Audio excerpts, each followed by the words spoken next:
French revolution में ऐसा क्या किया गया था, क्या मेजर्स लिए गए थे जिससे एक सेंस ऑफ कलेक्टिव आइडेंटिटी लोगों में आई? और सेंस ऑफ कलेक्टिव आइडेंटिटी का मतलब क्या है? Nation. India as a nation why exist? Because हम में कलेक्टिव बिलोंगिंगनेस आता है ना अपने इंडिया को लेके। तो ये चीजें बतानी है कि ऐसा क्या किया था फ्रेंच रेवोल्यूशन के टाइम पे। ठीक है, सी दिस। पहले सीधा मेजर्स देखो तुम, 1 2 3 4 5 6।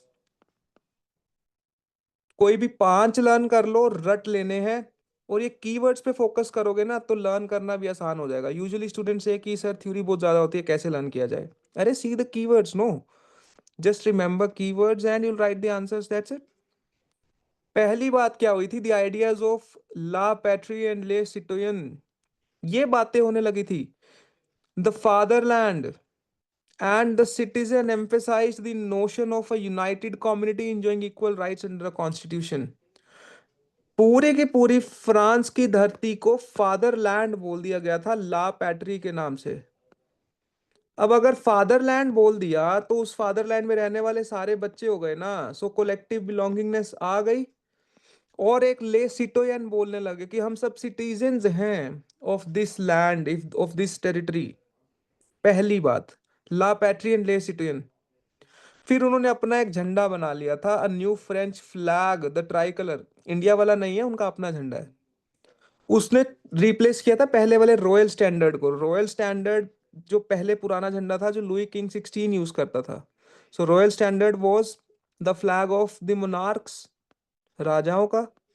मगर वो बदल के ट्राई कलर आ गया, तो ये डेमोक्रेसी का फ्लैग हो गया। दूसरी बात, दो बातें हो गई। थर्ड, स्टेट्स जनरल का नाम बदल कर क्या कर दिया गया था? National assembly. I hope you remember this, class 9th। If you see बच्चे, तो किंग लुई 16 के टाइम पे जो पार्लियामेंट हुआ करता था, उस वो था स्टेट्स जनरल। तुम्हें याद आएगा, दोबारा से सुनना। स्टेट्स जनरल में जो अलग अलग तीन, चैतन्य इज आउटसाइड।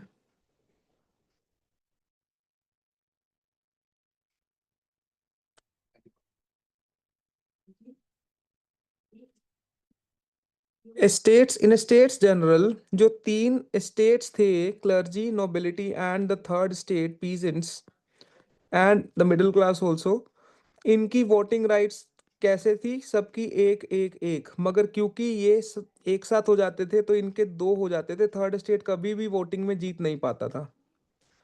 है ना? आई होप यू रिमेंबर दिस। कुछ कुछ याद आ रहा होगा। इसीलिए इसको चेंज करके नेशनल असेंबली बनाई गई थी। द टेनिस कोर्ट ओथ, कुछ कुछ याद आ रहा है? रूहानी एंड चेतन, यस और no? Tennis court oath, national assembly, yes और नो? Yes. है ना? So this was again a great thing. उसके अलावा देखो, उन्होंने अपनी न्यू हिम्स बनाई, oaths taken, martyrs commemorated. Hymns क्या होती है? अपनी नई देशभक्ति की पोएम्स बनाई उन्होंने कुछ। जैसे देशभक्ति के गान इंडिया में भी, लेट से जब फ्रीडम स्ट्रगल चल रही थी तो कितने सारे नए पेट्रियोटिक सॉन्ग्स वर क्रिएटेड, है ना? और फिर बहुत सारी शपथ ली गई, oaths were taken. If you remember, national assembly in tennis, tennis court itself was an oath, no? Tennis court oath, कि नेशनल असेंबली पार्लियामेंट नया बना के रहेंगे। और जो भी लोग इस पूरी रेवोल्यूशन में मारे गए उनको मार्टियर्स बोला गया, और उनको कोमेमोरेट करने के लिए उनकी कुछ मूर्तियां बनाई गई हैं, कुछ भी किया गया। So all in the name of the nation, no? France. Fourth thing, and then a centralized administrative system was put in place and it formulated uniform laws for all citizens within its territory। बस इतना ही learn कर लो, इसको cut कर दो। पूरे France में एक uniform similar system of administration बना दिया, सेंट्रलाइज सिस्टम बना दिया। And last is regional dialects were discouraged and French as it was spoken and written in Paris became the common language of the nation। अब कुछ common चीज तो चाहिए है ना।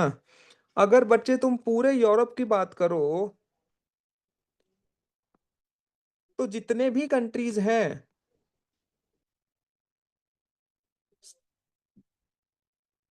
Listen to me once quick. जहां तक नेशन की बात है ना बच्चे, नेशन में लोग तभी इकट्ठा होंगे जब उनको कुछ कोलेक्टिव लगेगा, कुछ सिमिलर लगेगा। और यूजुअली सेम कल्चर के लोग ही एक साथ रहते हैं, इफ यूल सी। और कल्चर का जो मेन पार्ट होता है ना, दैट इज लैंग्वेज। मतलब अगर मैं तुम्हें पूछूंगा कि हु आर यू, इधर यूल से I am Punjabi sir, I am Marathi sir, है ना। ये नहीं बोलोगे कि sir I am Hindu, I am Muslim, no. I am Punjabi sir, I am Marathi sir, I am this, I am this. तो language is the most important identity. That is why it is said that language is something which is the main part of your culture. इसीलिए पूरे Europe में तुम देखो जितने भी countries हैं, they all are formed based on language, a certain language. England is for English people, France is for French people, French speaking population, है ना। Again Germany is for German speaking, Spain is for Spanish speaking, Portugal is for Portuguese speaking, Holland is for Dutch speaking, Ireland is for Irish speakers. तो पूरा Europe similar language के basis पे बना हुआ है ना। तो इसीलिए फ्रांस की जहां तक बात है, वहां पे भी एक कॉमन लैंग्वेज फ्रेंच को एंकरेज किया गया, बाकी रीजनल डायलेक्ट्स को डिस्करेज कर दिया गया और बोला कि अब सिमिलर लैंग्वेज बोलेंगे तो और कलेक्टिव बिलोंगिंगनेस आएगी।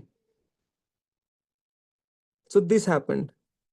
रीजनल डायलेक्ट्स जो होते हैं, डायलेक्ट्स होते हैं बोलियां जो अलग अलग जगह बोली जाती है ना, वो उनको डिस्करेज किया गया और French was encouraged and it was made a common language of the nation। ठीक है, सो दीज थिंग्स हैपेंड।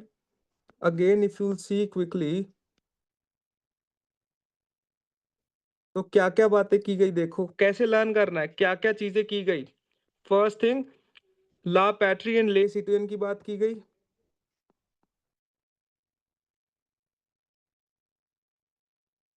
ठीक है, फादरलैंड एंड सिटीजन की बात हो गई। फिर उन्होंने अपना फ्लैग बना लिया नया, द ट्राई कलर, और पुराने रॉयल स्टैंडर्ड फ्लैग को डिसमिस कर दिया। न्यू हिम्स बनाई गई, ओथ्स ली गई, मार्टियर्स को कमेमोरेट किया गया। Fourth, centralize system of administration कर दिया गया। ठीक है, and one before that was third point, states general की जगह नेशनल असेंबली लेके आए गए। And last is French language को प्रमोट किया गया, single common language. That's it. This is how you have to learn the question. I hope again this is clear.